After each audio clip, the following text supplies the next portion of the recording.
Hello, you're listening to Questboard, a podcast where we make up random side quests. My name is Brandon. And I'm Tiffany. And just so you know, we are not professional writers in any way, shape, or form. At least we don't claim to be. We just really like tabletop RPGs, and we do this for fun. That's right. How are you, Tiffany? I'm doing good. Getting excited because we finally booked all of our hotels and all of our airplane tickets to go to Japan next year. Oh, that's right. That trip you've always told me about. Yeah, I'm so excited. Well, we found out that another one of our coworkers is actually going to be there at the same time as us because he asked us if we were going to the Star Wars celebration, which we had absolutely no idea about. There's a Star Wars celebration in Japan? At the same time we're going to be there. Yeah. Isn't that ironic? I know. So we're probably going to go check it out. But it's like just everything Star Wars. When I looked up pictures of it, it's just like all these people dressed up in Mandalorian armor. And it's just, it's so exciting to think about like Star Wars in Japan. How cool would that be? I didn't know that there was actually a big fan base of Star Wars in Japan. I didn't either. I mean, Japan has Disney, and Disney now owns Star Wars, right? Yeah. So, okay, I could see how that True. transitioned to When I there. looked up the website, though, it just says Star Wars Celebration is coming to Japan. Oh, so this is the first time. Yeah. It's like a long-running celebration, but that now... I've never heard of. Exactly. But now it's in Japan. Like, the main reason we were going at the time we were going is because the World's Fair is going to be there as well. So now are you torn between the two? Nope. We're going to go to one, then we're going to go to the other, and then we're going to go to Nintendo Land. Of course, you gotta go to Nintendo Land. Right? There's also a Ghibli park that we're going to go visit, too. Actually, that suddenly reminded me of something. You know, Japan has, like, they're a fan of some things American and all that stuff. Mm-hmm. Did you know that there is a fan base in Japan for King of the Hill? No. Oh, yeah. Oh. And it's so funny. You never heard of this? I feel like I have, but I probably forgot. It's the funniest thing to hear about, but they have an argument in Japan, like we do in America, of sub versus dubbed. Oh my gosh, that's so great. Because, and you could Google this on YouTube, where it's King of the Hill in Japanese dubbed. Dubbed is worse for one reason and one reason only. Boomhauer is understandable in Japan. Like, the dub is an actual coherent speaking. That ain't right. Yeah, that's the worst thing about it, and that's why I'm like, you can't have it dubbed. Yeah, because you can understand everything Boomhauer is saying. You're not supposed to understand him, just like that one old guy in the Clarkson's Farm show. But he's not a character. That's just how this man talks, and it's great. And he's got such a heavy accent that even other people from England can't understand him. And they usually just kind of nod and smile along, then they look at each other and be like, I have no idea what he said. Yeah, so I really enjoy the fact that there's a huge fan base. I don't know how huge, but there's a big fan base. Big enough of to just be straight known. up King of the Hill, because he is, I guess, a decent representation of America. He's just a everyday Texan. I mean, he really is a good representation. Well, he's the whole like show is a very much right-winging, but he's still very wholesome and open-minded and accepting person. And he just wants to, like, for the good of his family. He's not extreme on either sides or anything like that. He just leans right a little bit, but he sometimes does left-leaning things out of accident or anything like that.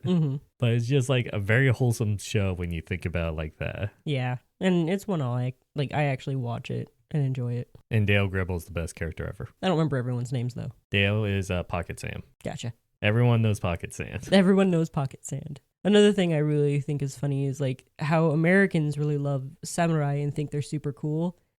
Japanese people really like cowboys and think they're super cool. Yeah, and well, it's the same thing as like for our westerns movies, like spaghetti westerns, all that stuff. Those cowboys are super exaggerated. Oh, they are. Samurai movies are super exaggerated. Exactly. Where they think, oh yeah, every cowboy owned a horse and all this, and it was the Wild West, and it's like people died of dysentery all the time. Yeah, that happened a lot more. You don't think. see that in western movies. No, you don't. And all the rampant disease and all the horrible things. Like, yeah, it gets glorified with those spaghetti westerns. It really does. Do you know my dad used to be a cowboy? Like a rodeo cowboy? Not rodeo. He would actually saddle up and go herd cattle across the open plains. Oh, wow. Yeah, like legit cowboy. He would sleep out under the stars. He's told me stories. Now here he is in the Pacific Northwest, strapped down in a house in the neighborhood. It's a nice neighborhood, though. He really enjoys his house. I mean, that's cool. I mean, like for modern day cowboys, most cowboys are just rodeo cowboys nowadays. Yeah, well, there's not as many wide open plains as there used to be. Well, there is. It's just in the middle of the country. Yeah, and everyone cares if you herd cattle across their land. That's true. I bet that gets into a lot of disputes. Yeah. I have no idea, but oh well. Cows poop a lot. But it's good. I know, right? That's fertilizer. Also, when as it far as I'm dries aware. out, you can use it as either a frisbee or fuel for your fire. Okay, 1, gross. 2, you could set it on fire when it's fresh and wet because of the methane and all that stuff. No, when it dries out, it becomes very like brittle and fall but apart. But it's also really good fuel for fire at that point. my mom, who grew up on a farm, would tell me that they'll run over fresh cow pie and light it up because it's just emitting methane. Gotcha. I didn't know about that part. Well, she explained that you let them on fire. I knew it was because of methane. Gotcha. No, I just heard that once they dry out, they become like good fire brick type things where you can like keep a fire going for a while with those and they don't stink as much.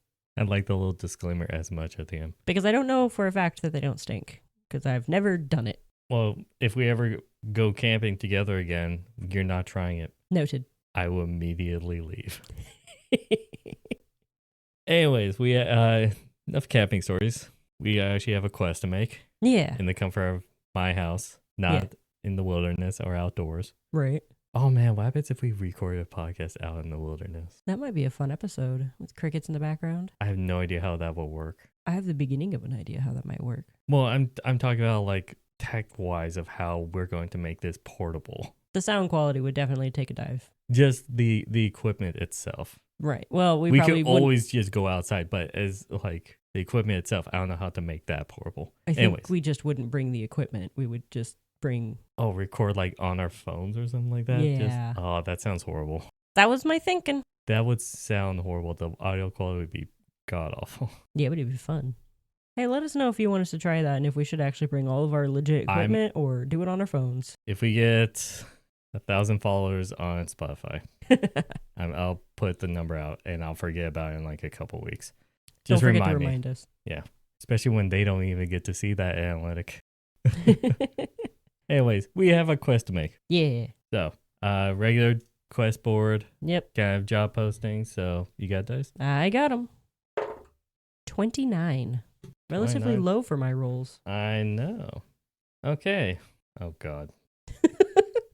So, this starts off as Kubo Strings.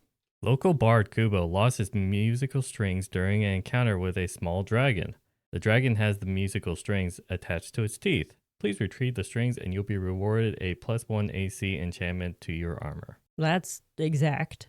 Also, it's magical strings, not musical strings. Oh, sorry. The first time it says musical and then... The second time it says magical. Okay. Magical strings. Well, they described the first time as musical strings, so then my brain's like, oh, it's just duplicate. Yeah, no, it's just another word that starts with an M and ends in ICAL. Okay, have you ever just like, whenever you see a word, you start with like first couple letters or something like that, and then your brain's like, I got it. You don't have to read no more. Right. And then you just say it out loud. Well, you know, and it's completely wrong. Those sentences sometimes they'll make where they jumble up all of the letters except for the first and last of every word.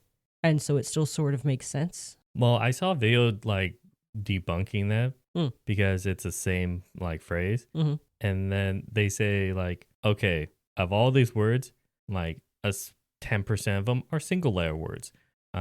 Another 10% or whatever is 3-letter words, so that's not really jumbled up. And then there's these 4-letter words, they're just switched out the 2 middle ones, so then that's just easier to read. And so if you look at it, it's only like a small portion of it is the actual more complicated words, but then you always do the reading context and you could immediately tell. So it's not your brain unjambling it, it's just... Unjambling it? Unjambling it, yes. That's a word, I swear. It's not really a trick of your brain. It's just using context and using the easier words to add context so you know what the larger words are saying. Gotcha. It was an interesting video I saw. I can read upside down and backwards. That is actually quite handy. At the same time, too. As you're trying to spy like a desk worker who's writing down notes about you or something like that. Yeah. for like customer service or whatever. No, I was doing a word search one time, and my friend had it upright facing them, and I was doing it upside down. It's actually kind of almost easier to do it upside down. No, not really. Anyways, that was the quickest tangent we have ever gotten. Quickest? That wasn't quick. Quickest to get to a tangent. Oh, yeah. We instantly just ignored the quest. So back to the actual quest. Kubo's strings. One already gave us a name, Kubo. Mm-hmm. Kubo sounds like a kobold. Yeah, Kubo the kobold. Yeah. Little bard kobold. That's so cute. And it's with a dragon. And we also know that Kubo is a he because it says lost his musical strings. So luckily, it's a small dragon. So we talking like baby dragon. It's wormling then adult, right? That's the next step up. So it has to be a wormling. No, hold on, baby. Let's go look up dragon levels. Baby dragon. Sorry, I had to say it. You did. Hey guys. At this point, Tiffany and I went online to look up different kinds of dragons. And there was a certain hiccup that happened in which we normally record this podcast on OBS, and somehow I accidentally lowered the input volume for my microphone, and I didn't realize it until I started editing this episode. So I'm going to try my best to fix it and make it somewhat even level between me and Tiffany. But if you hear some difference for the rest of the episode from me, that's why. Sorry about that. So wormling, young, adult, ancient. So it could be a young dragon. Yeah. Young works. It's like a teenage dragon type situation. You'll understand, Mom. I want a musical string. Well, it says they're stuck in its teeth. So I'm assuming it like bit down on the instrument, broke the strings, and just can't get them out of his teeth. So the party might think they need to go slay a dragon, but when they get there, maybe they really only just need to help the dragon. It's just like, I can't get these things out of my teeth. Or like when it talks, it has a lisp. It's like, help, I can't get these things out of my teeth. I was like, where's the lisp? Oh, there it is. There's no lisp in help. Now if you try hard enough. Yeah, we could do the Lion and the Mouse routine. God, remember that book? Oh, yeah, good old times. I don't even think kids read that nowadays. No. Generation gap. So, this is very straightforward. I don't see, like, we have to do twist. We have to flush it out. The twist could be that they can literally help the dragon instead of defeat it. But when they find it, it's thrashing around, destroying everything in sight. And, like, it's just pissed off. It's angry. It's, its teeth hurt. It's got stuff. Because when you have stuff stuck between your teeth, it's one of the most annoying feelings, really. It's like you sit there and you mess with it for so long. And this poor dragon doesn't know how to do anything about it. So he's just attacking anything he sees. Okay. I have a stupid idea. Go with it. It builds off of that, though. Do it.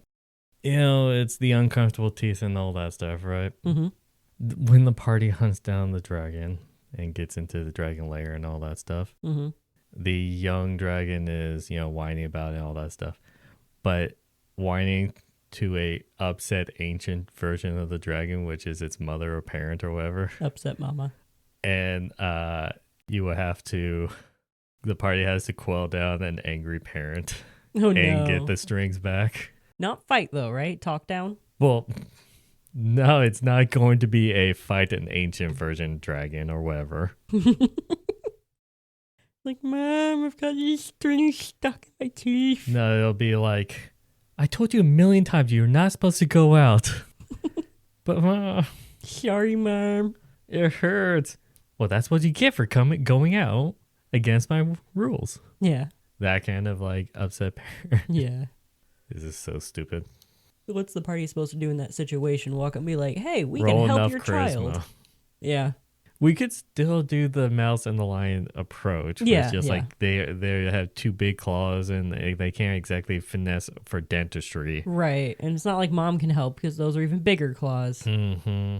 Although a claw would make a really good toothpick. Maybe they just like can't get their hand, like they're not as imagine dexterous. A toothpick that's like the size of your forearm. That's not good for your teeth, right? Right, but their teeth are bigger than ours. Yes, but You know what I mean. I use my fingernails for toothpicks all the time. You shouldn't. That's gross. Yeah. My hands are clean. You think my hands aren't clean? We touch so many things throughout the day. Well, yes. But I wash them throughout the day, too. Tangent over. It's still gross. Anyway. So I mean, they can either help the dragon or get their butts kicked by Mama for killing her baby. For killing her baby. Because if they kill that dragon, they're going to have an ancient dragon on their butts. Well, if we're going to go in the direction of like talking and like helping out and no fighting whatsoever, we could go that approach because then that would guarantee that they're not going to fight it. Right. That's forcing them into that route. Mm-hmm. But if we want them to actually have the option to choose between the two, then we shouldn't add a ancient dragon. Definitely not. Okay. If they choose to fight, they don't encounter the ancient dragon. Like if they if they chance, give them signs of talking about how they're going to handle the situation. Yeah, and like have them encounter the young dragon like out in the wild first, like thrash around trying to get the strings off its teeth so it doesn't have to go back and explain to Mom how it got strings on its teeth. And they can encounter it. If they choose to fight, then they'll never encounter Mama because they're not near the cave. But if they choose to follow it and maybe try to have some diplomacy with it, it'll see them run off and then they'll come across it in the cave with Mom and be able to talk better that way. Because Mom will then be like, yes, speak with these adventurers because you've gotten yourself in trouble already. So go on, talk to them. Now I want to think about like the parent approach about like having their kid talk to the police officer for something they did just to like scare them straight. It's like, go on, you got yourself into this mess. You can get yourself out of it. These adventurers are good now. It can't attack you and kill you. This is why I told you not to go out. See, now they've sicked adventurers on us. Now I have to go and be the bad guy. Oh my God. Side note, my mom or dad has never done that to me. Same. Well, I've never needed to talk to a police officer. I've never been that bad. Okay, fine. You're better than me. My times were in college. Gotcha. Also wasn't for me. Gotcha. No, my parents did make me go talk to authority figures if I did get in trouble. They also made me go talk to authority figures because I just don't like talking to people. Didn't back then. I was a lot more shy. I used to, in my senior year of college, I worked in the dorm's office. And I had to do weekend like shifts and all that stuff. And so if we ever suspect a resident to be drunk or anything like that, if we know that they're a minor, we have to call the campus police. And this was after in the state where marijuana was legalized. A lot of residents thought, oh, I could smoke that now, when you couldn't. Because it's still a federal level illegal and the campus was on a federal level. Wow. So then I had to bust a couple people about smoking pot. Well, that's easy to find out. It stinks. I know. Yeah. I just didn't I had a couple pothead friends. I know what it smells like. I just didn't like making phone calls. I still don't like making phone calls. But I'm an adult, so I have to do it. What we were talking about?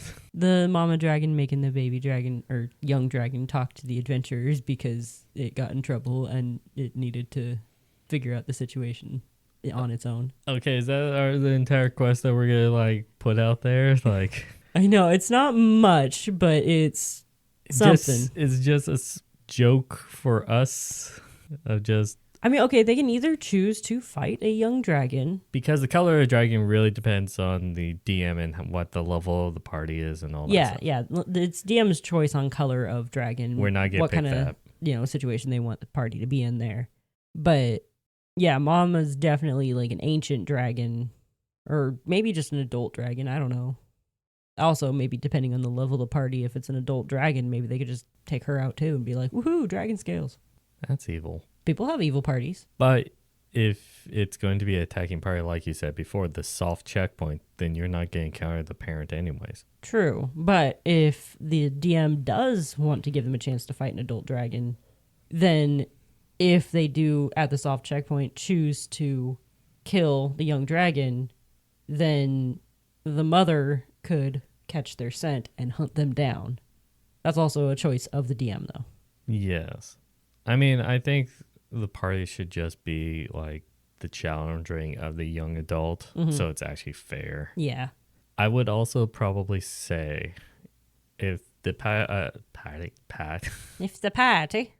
if the party encounters the young dragon in the woods, the dragon could be like just chewing on a tree just to try to get it off, like a dog chewing on like a bone or something to like clean their teeth. Yeah, you know like trying to use a tree to floss. Yeah, where it's just gnawing at it just to try to like push it down or push it off. Right. I would also say if they do fight, maybe to make it easier, the dragon always has disadvantage on attacks because he's annoyed about what's in it, like the wrap around his mouth. Maybe disadvantage on breath weapon attacks. Well, actually, breath weapon. Because maybe the strings are holding its teeth shut a little bit. Breath weapon is a save. It's not an attack roll. Air. But I was just thinking it's digging into the gum so that it hurts. Like, yeah. He's Okay, going it has to disadvantage complain. on bite attacks for sure. Because that would make the strings hurt more. I was just thinking like pain equals distraction. Okay. You know what I mean? Just make it easy, like very simple. Or maybe the party just always has advantage on it because it's always distracted. Or that. Mm-hmm. Just, I would say whatever the DM wants to decide in the background. True. It'd be easier to do it quietly if they just roll with disadvantage instead of keep telling the players you have. Also fair. Either way, it doesn't matter. Yeah. I thought that was a nifty way of like, if your party is slightly less leveled, right, then you could add that as a justifiable reason why to make the creature easier for them. Mm-hmm. And if they're high enough level, no handicaps. And then mom shows up. No, I'm joking. I mean, that could be down the road. Yeah. That's really like up if to they them. are even higher level and they choose to kill the dragon and it's really just a one-hit KO on that, then mama can show up because she heard her baby having problems. Honey, I'm home. Oh my God. Junior, what happened? I just went out for milk and cigarettes and I came back. After 10 years, I came back. Okay. Wow. I don't know what else to add. Yeah, no, it's really simple. Well, the posting doesn't allow us much because Yeah. it's very extremely straightforward. I can't think of any like twist that involves the string or anything like that. Our only twist is to just make it a funny social interaction. I got a twist. What if the strings are strung around the dragon's teeth in such a way that its tongue can pluck them? And it accidentally causes the magical strings to do whatever it is that they do. We don't actually know what the magical strings do, though. We'd have to make it up. Like, what is the effect of these magic strings? And it's got to be something a dragon doesn't want. Any creature that hears the string pluck will have to roll a wisdom saving throw or else be charmed. Ooh. Because I think that's something a bard would have. Definitely. And that's how he makes all of his money. Yeah. Or it's got, like, calm emotions attached to it or some effect like that. Like friends. That's a spell. Yeah, the only problem with those is usually at the end of the spell it says, when the spell expires, then the recipient knows that a charm has been cast upon them. True. And people usually get mad. I feel like calm emotions is one that doesn't do that. It just makes people chill, calm down. They're relax. basically potheads, yes. Yeah. It's the spell is CBD. The spell is THC. Anyway, so that can be like an extra addition to the fight. Like every now and then it accidentally plucks a string and causes something to happen. And maybe it causes the dragon to freak out a little bit. It's like, what was that sound? But a young dragon has lived quite a long time. I think it knows what music sounds like, or because if he chomped at like the lute, that's how he got the strings wrapped around the teeth. I'm pretty sure they know what a musical instrument is. If this was a wormling, I could see that being more of a thing because less experience about the outside world. But I think for a young dragon, I think that's old enough to actually know. You were saying the mother was like, I told you not to go out. So maybe it's a very sheltered young dragon. Helicopter mom. No, I'm just thinking helicopter mom. Literally, she has wings. And that's a sound she makes when she flies. Yeah, just We're both not good at sound effects. I don't even know if like the mic will pick that up. I would just imagine her flying around like a hummingbird. Oh my God, the wings that beats that fast. Yeah. That will be ridiculous. Or like the what are the dragons called in How to Train Your Dragons? The one that just hovers. A dragon. No, they have different names. What's a dragon called in How to Train Your Dragon? A dragon. Come on, there's I'm a funny. Night Fury. There's Terrible Terrors. There's the Nightmare. There's whatever the one I can't remember is called. It's Fish Legs dragon. Oh. It's the one with the big stubby tail. Definitely, I watched the first How You Train Your Dragon, and that was in high school with my prom date. That was it. I'm sorry. I've watched all 3 movies and all the TV shows, and I read the first book. I'm just saying, don't expect me to like provide you an answer. Okay, I'll figure out what it is later and then randomly shout it. Well, that will be outside of this episode because I can't think of anything else. So I'm going to wrap this up. Okay. As you're going to Google it. Well, thank you for joining us today for Quest Board. This was a interesting kind of quest where all we did was just add a twist. But hey, sometimes it'd be like that.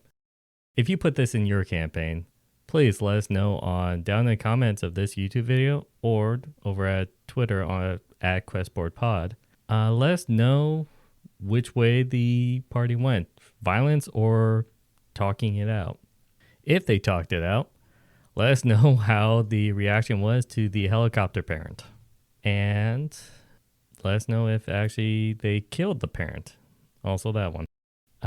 If you have a posting of your own or anything like that, let us know on either side with any of your ideas so that hopefully it'll be less straightforward as this one so we get a little bit more leeway. It was a gronkle. Okay. I forgot the word gronkle. I guess editing Brandon doesn't have to do anything now. Yay. But with that, I wish you all a good night. And happy questing.